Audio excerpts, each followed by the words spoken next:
ਸਾਰੇ ਦਰਸ਼ਕਾਂ ਦਾ ਸਵਾਗਤ ਹੈ। ਮੈਂ ਹਰਪ੍ਰੀਤ ਕੌਰ ਤੇ ਬੁਲੇਟਿਨ ਦੀ ਸ਼ੁਰੂਆਤ ਕਰਦੇ ਹਾਂ ਹੈਡਲਾਈਨਸ ਦੇ ਨਾਲ। ਜਸਟਿਸ ਰਣਜੀਤ ਸਿੰਘ ਖਿਲਾਫ ਬਿਆਨਬਾਜ਼ੀ ਮਹਿੰਗੀ ਪੈ ਸਕਦੀ ਹੈ। ਸੁਖਬੀਰ ਬਾਦਲ ਨੂੰ ਜਸਟਿਸ ਰਣਜੀਤ ਸਿੰਘ ਸੁਖਬੀਰ ਬਾਦਲ ਖਿਲਾਫ ਪੁੱਜੇ ਹਾਈ ਕੋਰਟ। ਕਿਹਾ ਸੁਖਬੀਰ ਬਾਦਲ ਨੇ ਕਮਿਸ਼ਨ ਦੀ ਸਾਖ ਨੂੰ ਲਾਇਆ ਤੱਬਾ।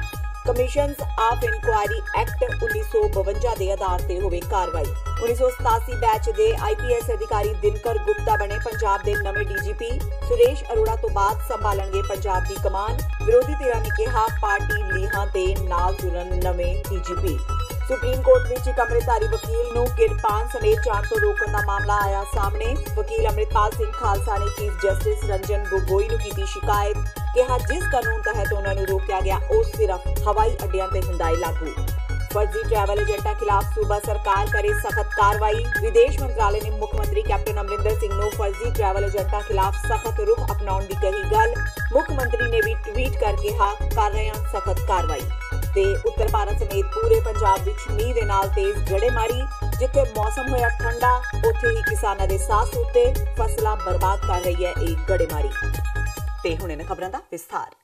ਬੇਅਦਬੀ ਦੀਆਂ ਘਟਨਾਵਾਂ ਤੋਂ ਡਾਢੇ ਦੁਖੀ ਸਮੂਹ ਪੰਜਾਬੀਆਂ ਲਈ ਇੱਕ ਵੱਡੀ ਖਬਰ ਹੈ। ਸਾਲ 2015 ਦੌਰਾਨ ਸ਼੍ਰੀ ਗੁਰੂ ਗ੍ਰੰਥ ਸਾਹਿਬ ਜੀ ਦੀ ਬੇਅਦਬੀ ਤੇ ਉਸ ਪਿੱਛੋਂ ਬਹਿਬਲ ਕਲਾਂ ਤੇ ਕੋਟਕਪੂਰਾ ਵਿੱਚ ਪੁਲਿਸ ਗੋਲੀਬਾਰੀ ਜਿਹੀਆਂ ਘਟਨਾਵਾਂ ਦੀ ਜਾਂਚ ਕਮਿਸ਼ਨ ਦੇ ਮੁਖੀ ਜਸਟਿਸ ਰਣਜੀਤ ਸਿੰਘ ਨੇ ਅੱਜ ਪੰਜਾਬ ਤੇ ਹਰਿਆਣਾ ਹਾਈ ਕੋਰਟ ਵਿੱਚ ਸ਼੍ਰੋਮਣੀ ਅਕਾਲੀ ਦਲ ਦੇ ਪ੍ਰਧਾਨ ਸੁਖਬੀਰ ਸਿੰਘ ਬਾਦਲ ਵਿਰੁੱਧ ਸ਼ਿਕਾਇਤ ਦਰਜ ਕਰਵਾਈ ਹੈ। ਜਸਟਿਸ ਰਣਜੀਤ ਸਿੰਘ ਦਾ ਕਹਿਣਾ ਹੈ ਕਿ ਸੁਖਬੀਰ ਸਿੰਘ ਬਾਦਲ ਤੇ ਉਹਨਾਂ ਦੀ ਪਾਰਟੀ ਦੇ ਹੋਰ ਆਗੂ ਪਿਛਲੇ ਕੁਝ ਸਮੇਂ ਤੋਂ ਬਿਨਾਂ ਵਜ੍ਹਾ ਉਹਨਾਂ ਉੱਤੇ ਨਿੱਜੀ ਤੇ ਉਹਨਾਂ ਦੀ ਅਗਵਾਈ ਹੇਠਲੇ ਕਮਿਸ਼ਨ ਵਿਰੁੱਧ ਇਤਰਾਜ਼ਯੋਗ ਟਿੱਪਣੀਆਂ ਕਰਦੇ ਆ ਰਹੇ ਨੇ। ਦੱਸਣਯੋਗ ਹੈ ਕਿ ਅਜੇ ਪਿੱਛੇ ਜਿਹੇ ਹਾਈ ਕੋਰਟ ਨੇ ਜਸਟਿਸ ਰਣਜੀਤ ਸਿੰਘ ਦੀ ਜਾਂਚ ਰਿਪੋਰਟ ਨੂੰ ਦਰੁਸਤ ਕਰਾਰ ਦਿੱਤਾ ਸੀ ਤੇ ਬੇਅਦਬੀ ਤੇ ਗੋਲੀਬਾਰੀ ਦੀਆਂ ਘਟਨਾਵਾਂ ਦੀ ਜਾਂਚ ਕਰ ਰਹੀ SIT ਨੂੰ ਵੀ ਸਹੀ ਦੱਸਿਆ ਸੀ। ਜਸਟਿਸ ਰਣਜੀਤ ਸਿੰਘ ਦਾ ਕਹਿਣਾ ਹੈ ਕਿ ਸੁਖਬੀਰ ਸਿੰਘ ਬਾਦਲ ਨੇ ਇੱਕ ਕਮਿਸ਼ਨ ਦੀ ਸਾਖ ਨੂੰ ਤੱਬਾ ਲਾਇਆ ਹੈ। ਉਹਨਾਂ ਆਪਣੀ ਸ਼ਿਕਾਇਤ ਵਿੱਚ ਕਿਹਾ ਹੈ ਕਿ ਸੁਖਬੀਰ ਬਾਦਲ ਨੇ ਵਿਧਾਨ ਸਭਾ ਤੋਂ ਬਾਹਰ ਕਮਿਸ਼ਨ ਖਿਲਾਫ ਬਹੁਤ ਸਾਰੀਆਂ ਟਿੱਪਣੀਆਂ ਕੀਤੀਆਂ ਨੇ। ਜਸਟਿਸ ਰਣਜੀਤ ਸਿੰਘ ਨੇ ਆਪਣੀ ਸ਼ਿਕਾਇਤ ਵਕੀਲ APS ਦਿਓ ਰਾਹੀਂ ਦਾਖਲ ਕੀਤੀ ਹੈ।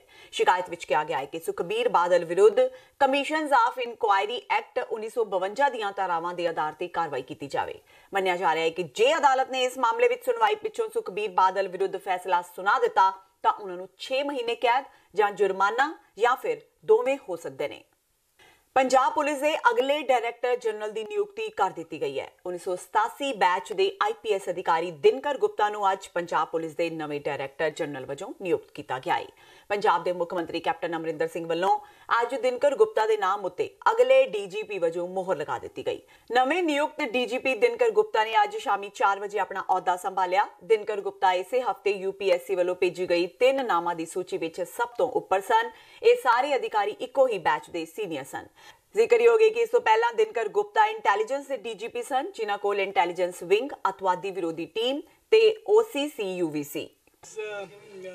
जो एक बॉर्डर स्टेट है पंजाब, हमारी करीब 550 किलोमीटर लंबी सीमा है, इंटरनेशनल बॉर्डर है। तो काउंटर टेररिज्म, ड्रग्स, गैंगस्टरिज्म, दूसरा crime, safe and secure Punjab जो है प्रायोरिटी पंजाब पुलिस की हमेशा रही है। बाकी मैं जो भी बहुत अच्छा काम पंजाब में होता रहा है DG साहब के करीब 3.5 साल के टेन्योर में, तो जो वो काम कर रहे थे बहुत अच्छा काम पंजाब पुलिस को लीड कर रहे थे पिछले 3.5 सालों से। ये एक बहुत बड़ी जिम्मेदारी है पंजाब पुलिस की जो लीडरशिप है।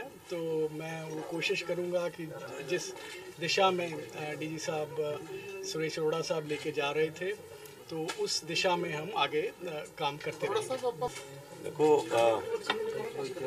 पंजाब पुलिस ਦੀ ਲੀਡਰਸ਼ਿਪ ਦਾ ਤਜਰਬਾ ਇਸ ਚੀਜ਼ 'ਚ ਗਰਵ ਵਾਲਾ ਹੁੰਦਾ ਕਿ ਵੀ ਜਿਹੜੀ ਫੋਰਸ ਹੈ ਉਹ ਹਮੇਸ਼ਾ ਜਿਹੜਾ ਕਿ ਮਾੜਾ ਵਕਤ ਆਇਆ ਉਹਦੇ ਵਿੱਚ ਉਹ ਬੜੀ ਦਲੇਰੀ ਨਾਲ ਖੜੀ ਹੋਈ ਹੈ ਔਰ ਬਹੁਤ ਦਲੇਰੀ ਨਾਲ ਉਹਨਾਂ ਨੇ ਕੰਮ ਕੀਤਾ।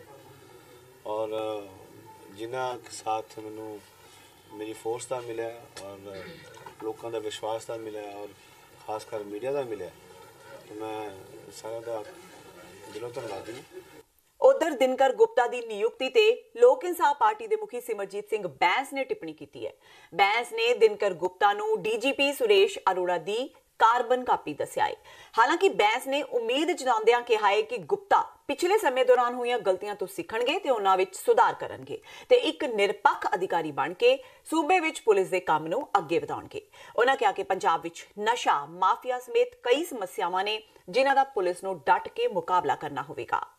ਸੋ ਇਹ ਗੱਲ ਪਿਛਲੇ ਦਿਨਾਂ ਤੋਂ ਲੱਗ ਰਿਹਾ ਸੀ ਕਿ ਫੋਟੋ ਸਟੇਟ ਕਾਪੀ ਸਤਿਕਾਰਯੋਗ ਜਿਹੜੇ ਰਿਟਾਇਰਡ ਹੋ ਰਹੇ ਆ ਅਰੋੜਾ ਸਾਹਿਬ, ਸੁਰੇਸ਼ ਅਰੋੜਾ ਜੀ, ਸੋ ਉਹਨਾਂ ਦੀ ਇਹ Dinkar Gupta ji photo state ਯੂਰੋਕਸ copy ਹੈਗੇ। ਕਿਉਂਕਿ ਜਦੋਂ SIT ਮਾਨਯੋਗ ਹਾਈ ਕੋਰਟ ਦੇ ਨਿਰਦੇਸ਼ਾਂ ਦੇ ਤਹਿਤ ਬਣੀ, ਚੱਟੋਪਾਧਿਆ ਜਿਹਨੂੰ ਆਪਾਂ ਕਮੇਟੀ ਕਹਿ ਦਿੰਦੇ, SIT ਬਣੀ ਸੀ ਚੱਟੋਪਾਧਿਆ IPS ਦੀ ਅਗਵਾਈ ਦੇ ਵਿੱਚ, ਤੇ ਉਸ ਕਮੇਟੀ ਦੀਆਂ ਬਹੁਤ ਸਾਰੀਆਂ ਗੱਲਾਂ ਜਦੋਂ ਮੀਡੀਆ ਦੇ ਵਿੱਚ ਆਈਆਂ, ਲੋਕਾਂ ਦੇ ਸੁਣਨ ਤੋਂ ਮਿਲੀਆਂ ਤੇ ਬੜੇ ਰੌਂਗਟੇ ਖੜੇ ਹੁੰਦੇ ਸੀ ਕਿ ਪੰਜਾਬ ਦੇ ਅੰਦਰ ਚਿੱਟੇ ਦਾ ਕਾਰੋਬਾਰ ਕਰਨ ਵਾਲੇ ਵੱਡੇ ਸਮਗਲਰਾਂ ਦੇ ਤਾਲੁਕਾਤ ਕਿਹੜੇ-ਕਿਹੜੇ ਪੁਲਿਸ ਅਫਸਰਾਂ ਦੇ ਨਾਲ। ਇਸ ਤੋਂ ਇਲਾਵਾ ਇਹੀ ਮਿਸਟਰ ਦਿਨਕਰ ਗੁਪਤਾ 15 ਸੈਕਟਰ ਦੀ ਇੱਕ ਬਹੁਤ ਵੱਡੀ ਕੋਠੀ ਦਾ ਨਾਮ ਵੀ ਇਹਨਾਂ ਦੇ ਨਾਮ ਨਾਲ ਜੁੜਿਆ ਸੀ ਵੀ ਉਹ ਚਿੱਟੇ ਦੀ ਕਮਾਈ ਦੇ ਵਿੱਚੋਂ ਬੇਨਾਮੀ ਨਾਮੀ ਜਾਇਦਾਦਾਂ। ਸੋ ਸਰਕਾਰ ਨੇ ਲਾਤਾ, ਪਰ ਅਸੀਂ ਦਿਨਕਰ ਗੁਪਤਾ ਜੀ ਨੂੰ ਇੱਕ ਭਗਵਾਨ ਦੇ ਚਰਨਾਂ 'ਚ ਦੁਆ ਬੇਨਤੀ ਕਰਾਂਗੇ ਕਿ ਪਿਛੋਕੜ ਭੁੱਲ ਜਾਣ, ਪੰਜਾਬ ਦੀ ਬੈਟਰਮੈਂਟ ਵਾਸਤੇ, ਪੰਜਾਬ ਦੇ ਗੰਦਲੇ ਹੋਏ ਨਸ਼ਿਆਂ ਦੇ ਕਾਰਨ ਗੰਦਲੇ ਹੋਏ ਵਾਤਾਵਰਨ ਨੂੰ ਐਂਡ ਪੰਜਾਬ ਦੇ ਅੰਦਰ ਜਿਹੜਾ ਲਾਅ ਐਂਡ ਆਰਡਰ ਬੁਰੀ ਤਰ੍ਹਾਂ ਫੇਲ ਹੋ ਚੁੱਕਿਆ ਉਹਨੂੰ ਠੀਕ ਦਰੁਸਤ ਕਰਨ ਵਾਸਤੇ ਦਿਨਕਰ ਗੁਪਤਾ ਪਿਛੋਕੜ ਦੇ ਵਿੱਚ ਕੀਤੀਆਂ ਗਲਤੀਆਂ ਨਾ ਕਰਨ। ਕਿਉਂਕਿ ਮੈਂ ਨਹੀਂ ਕਹਿ ਰਿਹਾ, ਇਹ ਬਹੁਤ ਸਾਰੇ ਮੀਡੀਆ ਦੇ ਪਾਸੇ ਤੋਂ ਖਬਰਾਂ ਲੋਕਾਂ ਦੇ ਜਿਹੜੀ ਚੱਟੋਪਾਧਿਆ ਕਮੇਟੀ ਉਹਦੇ ਵੱਲੋਂ, ਸੋ ਇਹ ਆਪਣੀ ਡਿਊਟੀ ਹੁਣ ਜਿਹੜਾ DGP ਦਾ ਇਹਨਾਂ ਨੂੰ ਅਹੁਦਾ ਮਿਲਿਆ ਇਮਾਨਦਾਰੀ ਦੇ ਨਾਲ ਕਰਨ। ਪੰਜਾਬ ਦੇ ਵਿੱਚੋਂ ਮਾਫੀਆ ਰਾਜ, ਚਿੱਟਾ ਰਾਜ, ਪੰਜਾਬ ਦੇ ਅੰਦਰ ਜਿਹੜੀ ਲਾਅਲੈਸਨੈਸ ਹੈਗੀ ਆ ਉਹਨੂੰ, ਲਾਅ ਐਂਡ ਆਰਡਰ ਨੂੰ ਮੇਨਟੇਨ ਕਰਨ ਵਾਸਤੇ ਇਮਾਨਦਾਰੀ ਨਾਲ ਆਪਣੀ ਇਹ ਜੌਬ ਕਰਨ। ਬਹਿਬਲ ਕਲਾਂ ਗੋਲੀकांड ਮਾਮਲੇ ਵਿੱਚ ਗ੍ਰਿਫਤਾਰ ਕੀਤੇ ਗਏ ਮੋਗਾ ਦੇ ਸਾਬਕਾ SSP ਚਰਨਜੀਤ ਸ਼ਰਮਾ ਨੂੰ ਫਰੀਦਕੋਟ ਅਦਾਲਤ ਸਾਹਮਣੇ ਪੇਸ਼ ਕੀਤਾ ਗਿਆ, ਜਿੱਥੋਂ ਅਦਾਲਤ ਨੇ ਚਰਨਜੀਤ ਸ਼ਰਮਾ ਨੂੰ ਪਟਿਆਲਾ ਦੀ ਜੇਲ੍ਹ ਭੇਜ ਦਿੱਤਾ। ਜ਼ਿਕਰਯੋਗ ਹੈ ਕਿ ਅਕਤੂਬਰ 2015 ਵਿੱਚ ਬਹਿਬਲ ਕਲਾਂ ਵਿਖੇ ਸ੍ਰੀ ਗੁਰੂ ਗ੍ਰੰਥ ਸਾਹਿਬ ਜੀ ਦੀਆਂ ਹੋਈਆਂ ਬੇਅਦਬੀਆਂ ਨੂੰ ਲੈ ਕੇ ਸਿੱਖ ਜਥੇਬੰਦੀਆਂ ਵਿਰੋਧ ਪ੍ਰਦਰਸ਼ਨ ਕਰ ਰਹੀਆਂ ਸਨ। ਉਸ ਸਮੇਂ ਪ੍ਰਦਰਸ਼ਨਕਾਰੀਆਂ ਉੱਪਰ ਗੋਲੀਬਾਰੀ ਕੀਤੀ ਗਈ ਸੀ, ਜਿਸ ਵਿੱਚ 2 ਸਿੱਖ ਨੌਜਵਾਨਾਂ ਦੀ ਮੌਤ ਹੋ ਗਈ ਸੀ। ਉਸ ਸਮੇਂ ਮੋਗਾ ਦੇ SSP ਚਰਨਜੀਤ ਸ਼ਰਮਾ ਪੁਲਿਸ ਦੀ ਅਗਵਾਈ ਕਰ ਰਹੇ ਸਨ। ਇਸ ਮਾਮਲੇ ਦੀ ਜਾਂਚ ਕਰਨ ਲਈ ਪੰਜਾਬ ਸਰਕਾਰ ਵੱਲੋਂ ਇੱਕ SIT ਦਾ ਗਠਨ ਕੀਤਾ ਗਿਆ ਸੀ। ਇਸ ਦੌਰਾਨ SIT ਵੱਲੋਂ ਚਰਨਜੀਤ ਸ਼ਰਮਾ ਨੂੰ ਪਿਛਲੇ ਦਿਨੀ ਗ੍ਰਿਫਤਾਰ ਕਰ ਲਿਆ ਗਿਆ ਸੀ। ਉਹਦਾ ਅੱਜ ਜੁਡੀਸ਼ੀਅਲ ਰਿਮਾਂਡ ਉਹਨਾਂ ਨੂੰ ਭੇਜਿਆ ਗਿਆ। ਉਹਨਾਂ ਵੱਲੋਂ ਇੱਕ ਐਪਲੀਕੇਸ਼ਨ ਫਾਈਲ ਕੀਤੀ ਗਈ ਹੈ ਵੀ ਸਾਨੂੰ ਫਰੀਦਕੋਟ ਜੇਲ੍ਹ ਦੇ ਵਿੱਚ ਨਾ ਰੱਖਿਆ ਜਾਵੇ, ਫਰੀਦਕੋਟ ਅਤੇ ਫਿਰੋਜ਼ਪੁਰ। ਉਹਦਾ ਅਸੀਂ ਰਿਪਲਾਈ ਫਾਈਲ ਕਰ ਰਹੇ ਹਾਂ। ਸਰ SIT ਵੱਲੋਂ ਕੋਈ ਹੋਰ ਰਿਮਾਂਡ ਕੀਤੀ ਗਈ? ਇਹਦੇ ਬਾਰੇ ਅਸੀਂ ਨਹੀਂ ਦੱਸ ਸਕਦੇ, ਇਨਵੈਸਟੀਗੇਸ਼ਨ ਦਾ ਪਾਰਟ। ਦੇਸ਼ ਦੀ ਸਰਵਉੱਚ ਅਦਾਲਤ ਵਿੱਚ ਅੰਮ੍ਰਿਤਧਾਰੀ ਵਕੀਲ ਨੂੰ ਕਿਰਪਾਨ ਸਮੇਤ ਜਾਣ ਤੋਂ ਰੋਕਣ ਦਾ ਮਾਮਲਾ ਸਾਹਮਣੇ ਆਇਆ ਹੈ। ਵਕੀਲ ਅੰਮ੍ਰਿਤਪਾਲ ਸਿੰਘ ਖਾਲਸਾ ਨੇ ਇਸ ਸੰਬੰਧੀ ਦੇਸ਼ ਦੇ ਚੀਫ ਜਸਟਿਸ ਨੂੰ ਇੱਕ ਸ਼ਿਕਾਇਤ ਕੀਤੀ ਹੈ। ਵਕੀਲ ਮੁਤਾਬਕ ਜਿਸ ਨਿਯਮ ਤਹਿਤ ਉਸ ਨੂੰ ਰੋਕਿਆ ਗਿਆ ਉਹ ਸਿਰਫ ਹਵਾਈ ਅੱਡਿਆਂ ਤੇ ਲਾਗੂ ਹੁੰਦਾ ਹੈ। ਅੰਮ੍ਰਿਤਪਾਲ ਸਿੰਘ ਨੇ ਦੱਸਿਆ ਕਿ ਉਹ ਪਿਛਲੇ 2 ਸਾਲਾਂ ਤੋਂ ਸੁਪਰੀਮ ਕੋਰਟ ਵਿੱਚ ਵਕਾਲਤ ਦਾ ਅਭਿਆਸ ਕਰ ਰਹੇ ਨੇ। ਬੀਤੇ ਦਿਨ ਦਿੱਲੀ ਪੁਲਿਸ ਦੇ ਸੁਰੱਖਿਆ ਕਰਮੀਆਂ ਨੇ ਉਹਨਾਂ ਨੂੰ ਰੋਕਿਆ ਤੇ ਕਿਰਪਾਨ ਨੂੰ ਅੰਦਰ ਨਾ ਲਿਜਾਣ ਦੀ ਗੱਲ ਕਹੀ। ਪੁਲਿਸ ਮੁਤਾਬਕ ਅੰਮ੍ਰਿਤਪਾਲ ਸਿੰਘ ਦੀ ਕਿਰਪਾਨ 6 ਇੰਚ ਤੋਂ ਵੱਧ ਲੰਬੀ ਸੀ, ਜਿਸ ਨੂੰ ਅਦਾਲਤ ਵਿੱਚ ਲਿਜਾਣ ਨਹੀਂ ਦਿੱਤਾ ਜਾ ਸਕਦਾ। ਪਰ ਅੰਮ੍ਰਿਤਪਾਲ ਦਾ ਤਰਕ ਹੈ ਕਿ ਦੇਸ਼ ਦੇ ਕਾਨੂੰਨ ਵਿੱਚ ਕਿਧਰੇ ਵੀ ਕਿਰਪਾਨ ਦੀ ਲੰਬਾਈ ਬਾਰੇ ਕੁਝ ਵੀ ਨਹੀਂ ਲਿਖਿਆ ਹੋਇਆ। ਵਕੀਲ ਦਾ ਕਹਿਣਾ ਹੈ ਕਿ ਉਸ ਨੂੰ ਸੁਪਰੀਮ ਕੋਰਟ ਦੇ ਬਾਹਰਲੇ ਗੇਟ ਤੇ ਹੀ ਰੋਕ ਕੇ ਬੇਇੱਜ਼ਤ ਕੀਤਾ ਗਿਆ, ਜਦਕਿ ਉਸ ਕੋਲ ਕਿਰਪਾਨ ਧਾਰਨ ਦੇ ਸਾਰੇ ਕਾਨੂੰਨੀ ਹੱਕ ਨੇ ਤੇ ਨਾਲ ਹੀ ਉਹਨਾਂ ਨੂੰ ਅਦਾਲਤ ਦਾ ਪਛਾਣ ਪੱਤਰ ਵੀ ਹਾਸਲ ਹੈ। ਅੰਮ੍ਰਿਤਪਾਲ ਉਹੀ ਵਕੀਲ ਹੈ ਜਿਨ੍ਹਾਂ ਸ਼ਾਹਰੁਖ ਖਾਨ ਵੱਲੋਂ ਫਿਲਮ ਜ਼ੀਰੋ ਵਿੱਚ ਕਿਰਪਾਨ ਧਾਰਨ ਕੀਤੇ ਜਾਣ ਤੇ ਇਤਰਾਜ਼ ਪ੍ਰਗਟਾਇਆ ਸੀ, ਪਰ ਹੁਣ ਉਹਨਾਂ ਨੂੰ ਆਪਣੀ ਹੀ ਕਿਰਪਾਨ ਕਾਰਨ ਰੋਕ ਦਿੱਤਾ ਗਿਆ।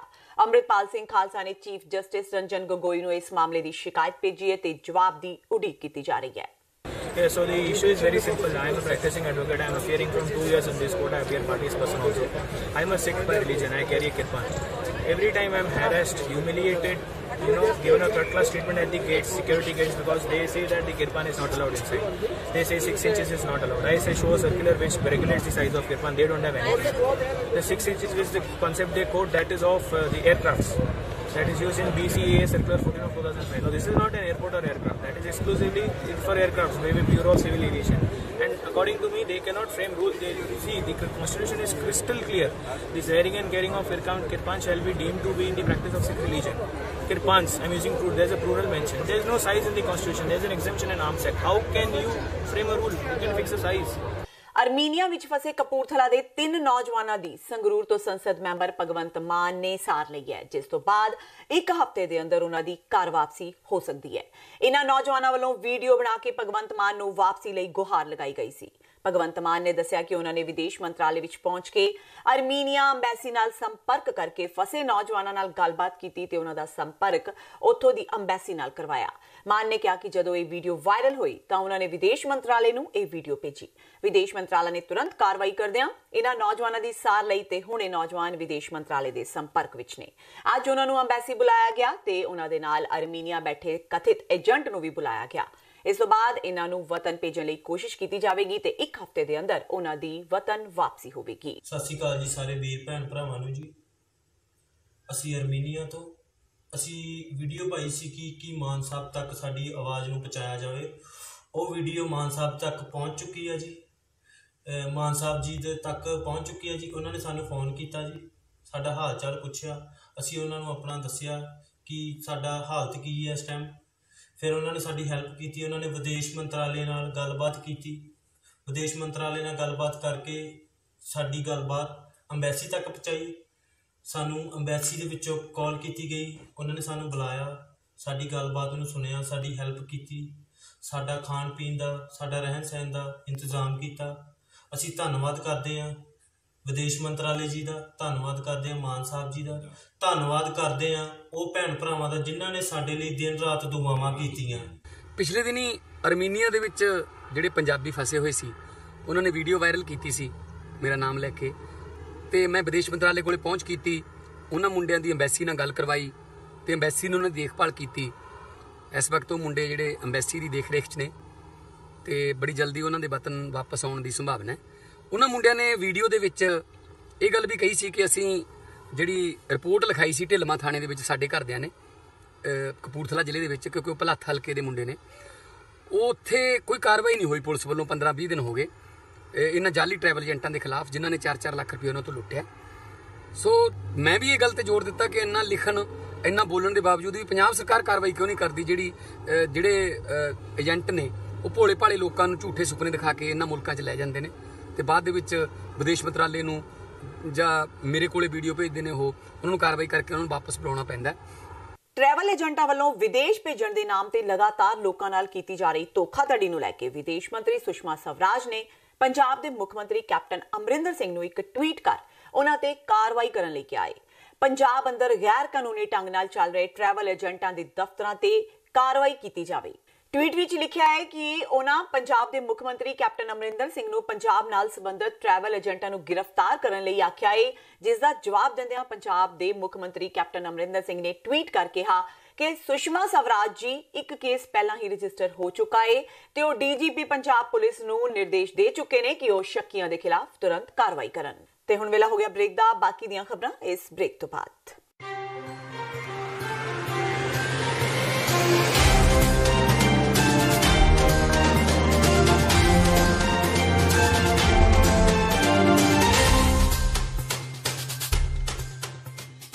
ਸੰਤ ਜਰਨੈਲ ਸਿੰਘ ਖਾਲਸਾ ਭਿੰਡਰਾਂਵਾਲਿਆਂ ਦਾ ਜਨਮ ਦਿਹਾੜਾ 17 ਫਰਵਰੀ 2019 ਦਿਨ ਐਤਵਾਰ ਨੂੰ Gurdwara Sikh Cultural Society Richmond Hill New York ਵਿਖੇ ਬੜੀ ਸ਼ਰਧਾ ਨਾਲ ਮਨਾਇਆ ਜਾ ਰਿਹਾ ਹੈ। ਸੰਤਾਂ ਦੀ ਸੋਚ ਘਰ ਘਰ ਪਹੁੰਚਾਉਣ ਦੇ ਮੰਤਵ ਨਾਲ ਯੂਥ ਅਕਾਲੀ ਦਲ ਅੰਮ੍ਰਿਤਸਰ ਅਮਰੀਕਾ ਵੱਲੋਂ ਸਮੂਹ ਸੰਗਤ ਨੂੰ ਇਸ ਸਮਾਗਮ ਵਿੱਚ ਸ਼ਾਮਲ ਹੋਣ ਦੀ ਅਪੀਲ ਕੀਤੀ ਜਾਂਦੀ ਹੈ। ਖਾਲਿਸਤਾਨ ਅਫੇਅਰਸ ਸੈਂਟਰ ਦੇ ਸੰਚਾਲਕ ਡਾਕਟਰ ਅਮਰਜੀਤ ਸਿੰਘ ਵੱਲੋਂ ਸੰਗਤ ਨਾਲ ਵਿਚਾਰਾਂ ਦੀ ਸਾਂਝ ਪਾਈ ਜਾਵੇਗੀ ਅਤੇ ਵਿਸ਼ੇਸ਼ ਤੌਰ ਤੇ ਇਸ ਸਮਾਗਮ ਵਿੱਚ ਸ਼ਹੀਦ ਪਰਿਵਾਰਾਂ ਦਾ ਸਨਮਾਨ ਕੀਤਾ ਜਾਵੇਗਾ। ਵਧੇਰੇ ਜਾਣਕਾਰੀ ਲਈ ਤੁਸੀਂ ਹੇਠ ਲਿਖੇ ਨੰਬਰਾਂ ਤੇ ਸੰਪਰਕ ਕਰ ਸਕਦੇ ਹੋ।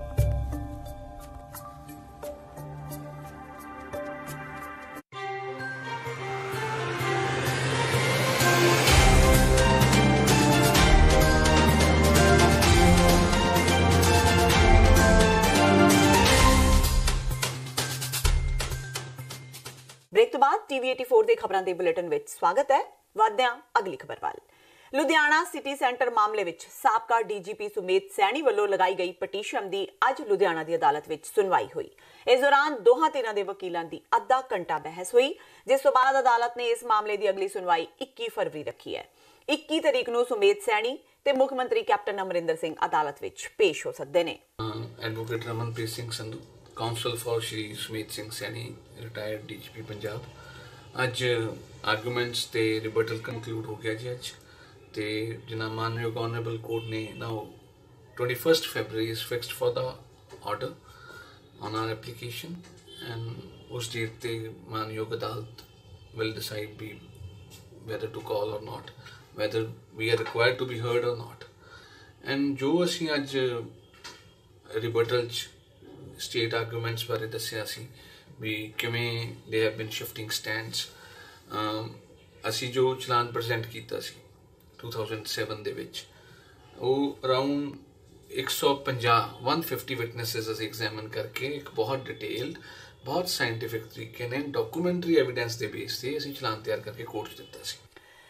ਸ਼੍ਰੋਮਣੀ ਅਕਾਲੀ ਦਲ ਯੂਥ ਵਿੰਗ ਵੱਲੋਂ ਅੱਜ ਬਟਾਲਾ ਦੇ ਪਿੰਡ ਕੋਟਲੀ ਸੂਰਤ ਦੇ ਕਿਸਾਨ ਬੁੱਧ ਸਿੰਘ ਨੂੰ 3,86,000 ਰੁਪਏ ਦਾ ਚੈੱਕ ਦਿੱਤਾ ਗਿਆ। ਸੀਨੀਅਰ ਅਕਾਲੀ ਦਲ ਆਗੂ ਬਿਕਰਮ ਸਿੰਘ ਮਜੀਠੀਆ ਕਿਸਾਨ ਬੁੱਧ ਸਿੰਘ ਦੇ ਘਰ ਪਹੁੰਚੇ ਤੇ ਉਹਨਾਂ ਨੇ ਕਿਸਾਨ ਬੁੱਧ ਸਿੰਘ ਨੂੰ ਚੈੱਕ ਪੇਂਟ ਕਰਕੇ ਸਾਰਾ ਕਰਜ਼ਾ ਉਤਾਰਿਆ। ਇਸ ਮੌਕੇ ਪੱਤਰਕਾਰਾਂ ਨਾਲ ਗੱਲਬਾਤ ਕਰਦਿਆਂ ਬਿਕਰਮ ਮਜੀਠੀਆ ਨੇ ਕਿਹਾ ਕਿ ਕਾਂਗਰਸ ਕਿਸਾਨਾਂ ਨਾਲ ਝੂਠੇ ਵਾਅਦੇ ਕਰਕੇ ਸੱਤਾ ਵਿੱਚ ਆਈ ਹੈ। ਉਸ ਦਾ ਝੂਠ ਹੁਣ ਲੋਕਾਂ ਦੇ ਸਾਹਮਣੇ ਆ ਚੁੱਕਾ ਹੈ। ਉਹਨਾਂ ਕਿਹਾ ਕਿ ਬੁੱਧ ਸਿੰਘ ਵੀ ਕਿਸਾਨਾਂ ਨੂੰ ਇਸ ਸੰਬੰਧੀ ਜਾਗਰੂਕ ਕਰਨਗੇ। ਸਾਹਿਬ ਦਾ ਜਿਹੜਾ ਵਾਅਦਾ ਵਾ ਉਹ ਸਰਕਾਰ ਨੂੰ ਪੂਰਾ ਕਰਨਾ ਚਾਹੀਦਾ। ਜੋ ਵੀ ਉਹਨਾਂ ਵਾਅਦੇ ਕੀਤੇ ਆ, ਤੁਹਾਨੂੰ ਉਹਨਾਂ ਨੇ ਕੀ ਗੱਲ ਕਹੀ? ਜੋ ਵੀ ਤੁਹਾਡਾ ਕੰਮ ਹੈ ਨਾ, ਜਿੰਨਾ ਕਰਜ਼ਾ ਸਾਰਾ ਹੀ ਤੁਹਾਡਾ ਉਤਾਰਾਂਗੇ। ਤੁਸੀਂ ਵੋਟ ਪਾਈ ਸੀ? ਫਿਰ ਅਸੀਂ ਵੋਟ ਪਾਈ। ਅੱਜ ਕੀ ਮਹਿਸੂਸ ਕਰ ਰਹੇ ਹੋ 2 ਸਾਲ ਬਾਅਦ? ਅੱਜ ਅਸੀਂ ਇਹ ਮਹਿਸੂਸ ਕਰ ਰਹੇ ਹਾਂ ਵੀ ਸਾਰੇ ਕਿਸਾਨ ਜਿਹੜੇ ਸਾਨੂੰ ਭਰਾ ਆਣ ਕੇ ਪੁੱਛਦੇ ਨੇ ਕਰਜ਼ਾ ਵੇ, ਸਾਨੂੰ ਵੀ ਪੁੱਛਣਾ ਪੈਂਦਾ ਵੀ ਤੁਹਾਡਾ ਵੀ। ਸਾਨੂੰ ਕਿਸੇ ਬੰਨਿਓ ਸਾਡੀ ਅੱਜ ਕੋਈ ਆਵਾਜ਼ ਨਹੀਂ ਆਈ ਕਿ ਕਿਸੇ ਦਾ ਇਹਨਾਂ ਨੇ ਲਾਇਆ। ਅੱਜ ਕੀ ਕਹੋਗੇ ਜੋ ਯੂਥ ਅਕਾਲੀ ਦਲ ਵੱਲੋਂ ਉਪਰਾਲਾ ਕੀਤਾ ਗਿਆ ਤੁਹਾਡਾ ਕਰਜ਼ਾ ਮਾਫ? ਯੂਥ ਕਰਕੇ ਆਪਣੇ ਜਵਾਨਾਂ ਨੇ ਜਿਹੜਾ ਵੀ ਕੀਤਾ ਅਕਾਲੀ ਦਲ ਨੂੰ ਬੜੀ ਮਿਹਰਬਾਨੀ। ਇਹਨਾਂ ਨੇ ਬੜਾ ਉਪਰਾਲਾ ਤੇ ਬਹੁਤ ਧਿਆਨ ਕੀਤਾ, ਤੇ ਜੋ ਇੱਥੇ ਇਲਾਕੇ ਦਾ ਕਾਂਗਰਸੀ MLA ਬਣਿਆ ਉਹਨੇ ਇੱਕ ਵਾਰ ਵੀ ਆਣ ਕੇ ਇੱਥੇ ਘਰ 'ਚ ਨਹੀਂ ਪੁੱਛਿਆ ਵੀ ਤੁਹਾਡਾ ਕਰਜ਼ਾ ਲੱਥਾ ਜਾਂ ਨਹੀਂ ਲੱਥਾ। ਜੇ ਤੁਹਾਡੀ ਸੂਰਤ ਮੱਲੀਆਂ ਦੇ ਜਿਹੜੇ ਕਿਸਾਨ ਸੀ, ਜਿਹਦੇ ਨਾਲ ਰਾਹੁਲ ਗਾਂਧੀ ਦੀ ਕਾਂਗਰਸ ਨੇ, ਸੋਨੀਆ ਗਾਂਧੀ ਦੀ ਕਾਂਗਰਸ ਨੇ, ਕੈਪਟਨ ਅਮਰਿੰਦਰ ਸਿੰਘ ਦੇ ਮੁੱਖ ਮੰਤਰੀ ਬਣਨ ਤੋਂ ਪਹਿਲਾਂ ਇਹਨਾਂ ਦੇ ਘਰ ਆ ਕੇ ਇਹਨਾਂ ਦਾ ਕਰਜ਼ਾ ਕੁਰਕੀ ਖਤਮ, ਫਸਲ ਦੀ ਪੂਰੀ ਰਕਮ ਦੇ ਇਹਨਾਂ ਨਾਲ ਬਹਿ ਕੇ ਆ ਫੋਟੋ ਹੈ, ਆਹ ਫਾਰਮ ਭਰੇ ਸਨ। ਤੇ ਇਸ ਫਾਰਮ 'ਚ ਤੁਸੀਂ ਵੇਖ ਸਕਦੇ ਹੋ, ਇਹ ਥੱਲੇ ਉਹ ਰਸੀਟ ਹੈ, ਕਿਸਾਨ ਮੰਗ ਪੱਤਰ, ਨਾਮ ਬੁੱਧ ਸਿੰਘ, ਪਿੰਡ ਕੋਟਲੀ ਸੂਰਤ ਮੱਲੀਆਂ, ਹਲਕਾ ਡੇਰਾ ਬਾਬਾ ਨਾਨਕ, ਜ਼ਿਲ੍ਹਾ ਗੁਰਦਾਸਪੁਰ, ਰਕਮ ਦੀ ਕਰਜ਼ੇ ਦੀ ਰਕਮ 4,50,000 ਰੁਪਇਆ। ਇੱਥੇ ਬਹਿ ਕੇ 2017 ਦੀ ਇਲੈਕਸ਼ਨ ਤੋਂ, ਵਿਧਾਨ ਸਭਾ ਦੀ ਇਲੈਕਸ਼ਨ ਤੋਂ ਪਹਿਲਾਂ ਰਾਹੁਲ ਗਾਂਧੀ, ਸੋਨੀਆ ਗਾਂਧੀ ਦੇ ਇਸ਼ਾਰੇ ਤੇ ਕੈਪਟਨ ਅਮਰਿੰਦਰ ਸਿੰਘ ਜੀ ਨੇ ਪੰਜਾਬ ਦੇ ਕਿਸਾਨ ਨੂੰ, ਪੰਜਾਬ ਦੇ ਖੇਤ ਮਜ਼ਦੂਰ ਨੂੰ, ਪੰਜਾਬ ਦੇ ਨੌਜਵਾਨ ਨੂੰ, ਪੰਜਾਬ ਦੇ ਦਲਿਤ ਨੂੰ, ਪੰਜਾਬ ਦੇ ਬੈਕਵਰਡ ਕਲਾਸ ਨੂੰ ਠੱਗਣ ਦੀ ਸ਼ੁਰੂਆਤ, ਧੋਖਾ ਦੇਣ ਦੀ ਸ਼ੁਰੂਆਤ ਇਹ ਸਰਦਾਰ ਬੁੱਧ ਸਿੰਘ ਦੇ ਘਰ ਤੋਂ ਕੀਤੀ ਸੀ। ਪੰਜਾਬ ਵਿੱਚ ਕਈ ਥਾਵਾਂ ਤੇ ਪੈ ਰਹੇ ਮੀਂਹ ਦੇ ਨਾਲ ਤੇਜ਼ ਗੜੇਮਾਰੀ ਵੀ ਹੋਈ ਹੈ, ਜਿਸ ਨਾਲ ਠੰਡ ਵਿੱਚ ਇੱਕ ਵਾਰ ਫੇਰ ਵਾਧਾ ਹੋ ਗਿਆ ਹੈ। ਹਾਲਾਂਕਿ ਪੰਜਾਬ ਦੇ ਕੁਝ ਖੇਤਰਾਂ ਵਿੱਚ ਬੱਦਲਵਾਈ ਬਣੀ ਹੋਈ ਹੈ ਤੇ ਕਈ ਇਲਾਕਿਆਂ ਵਿੱਚ ਬਾਰਿਸ਼ ਵੀ ਪੈ ਰਹੀ ਹੈ। ਪਟਿਆਲਾ ਦੇ ਰਾਜਪੁਰਾ ਤੇ ਨਾਭਾ ਵਿੱਚ ਗੜੇਮਾਰੀ ਹੋਈ ਹੈ। ਪੰਜਾਬ ਦੇ ਸਰਹੱਦੀ ਖੇਤਰ ਵਿੱਚ ਅੱਜ ਸਵੇਰੇ ਗੜੇ ਪੈਣੇ ਬੰਦ ਹੋਣ ਤੋਂ ਬਾਅਦ ਦੁਬਾਰਾ ਫੇਰ ਗੜੇ ਪੈਣ ਦੀਆਂ ਖਬਰਾਂ ਨੇ। ਕਈ ਖੇਤਰਾਂ ਵਿੱਚ ਸਵੇਰ ਸਮੇਂ ਲੋਕਾਂ ਨੇ ਦੇਖਿਆ ਕਿ ਗੜੇ ਪੈਣ ਨਾਲ ਧਰਤੀ ਤੇ ਬਰਫ਼ ਵਿਛ ਗਈ ਸੀ। ਅੱਜ ਹੋਈ ਗੜੇਮਾਰੀ ਨੇ ਕਿਸਾਨਾਂ ਦੀਆਂ ਪਰੇਸ਼ਾਨੀਆਂ ਵਧਾ ਦਿੱਤੀਆਂ ਨੇ। ਗੜੇ ਪੈਣ ਨਾਲ ਖੇਤਾਂ ਵਿੱਚ ਖੜੀ ਕਣਕ ਦੀ ਫਸਲ ਨੂੰ ਭਾਰੀ ਨੁਕਸਾਨ ਹੋ ਗਿਆ ਹੈ। ਬਾਰਿਸ਼ ਬਹੁਤ ਜ਼ਿਆਦਾ ਹੋਈ ਹੈ, ਨਾਲ ਐਨ ਵੀ ਪਈ ਹੈ, ਕਣਕ ਦੇ ਪੈਰੀਆਂ ਬੰਨਿਆਂ ਤੱਕ ਪਾਣੀ ਹੋ ਗਿਆ, ਸਾਡਾ ਬਹੁਤ ਜ਼ਿਆਦਾ ਨੁਕਸਾਨ ਹੋਇਆ। ਤੇ ਗੰਨੇ ਦੀ ਫਸਲ ਦੀ ਵੀ ਕਟਾਈ ਬੰਦ ਹੋ ਜਾਣੀ ਹੈ, ਉਹ ਸਾਡੀ ਲੇਟ ਬੜਾ ਹੋਏਗਾ ਕੰਮ। बाकी छोलियां की सरों की फसल में नुकसान है, कणक में तो बहुत ज़्यादा नुकसान है ना। थोड़ी हुई तो सी ना, बहुत ज़्यादा बारिश बहुत ज़्यादा हुई है ना, पानी का लैवल तो बहुत ऊपर हो गया। देखो किस तरह मार के देखो फ्लैश जरा अरदास करना है कि हम अगों तो बंद कर दे बारिश थोड़ी बहुती। ਬੀਤੇ ਦਿਨਾਂ ਤੋਂ ਆਪਣੀਆਂ ਨੌਕਰੀਆਂ ਪੱਕੀਆਂ ਕਰਵਾਉਣ ਦੀ ਮੰਗ ਨੂੰ ਲੈ ਕੇ ਸਰਕਾਰੀ ਰਜਿੰਦਰਾ ਹਸਪਤਾਲ ਸਥਿਤ ਮੈਡੀਕਲ ਸੁਪਰਡੈਂਟ ਦੇ ਦਫ਼ਤਰ ਦੀ ਇਮਾਰਤ ਉੱਤੇ ਚੜੀਆਂ ਨਰਸਾਂ ਦਾ ਅੱਜ ਵਰਦੇ ਮੀਂਹ ਦੇ ਬਾਵਜੂਦ ਹੱਡ ਚੀਰਵੀਂ ਠੰਡ ਵਿੱਚ ਸੰਘਰਸ਼ ਉਦਾਂ ਹੀ ਚਾਲੂ ਰਿਹਾ। इस दौरान एक धरनाकारी गुरमीत कौर की सेहत खराब हो गई, जिसनों सरकारी रजिंदरा हस्पताल में भर्ती करवाना पिया। यूनियन आगू ने कहा कि वह अपनी मंगां नूं लैके लंबे समय तो संघर्ष कर रही ने, पर पंजाब सरकार गल करन नूं तैयार नहीं।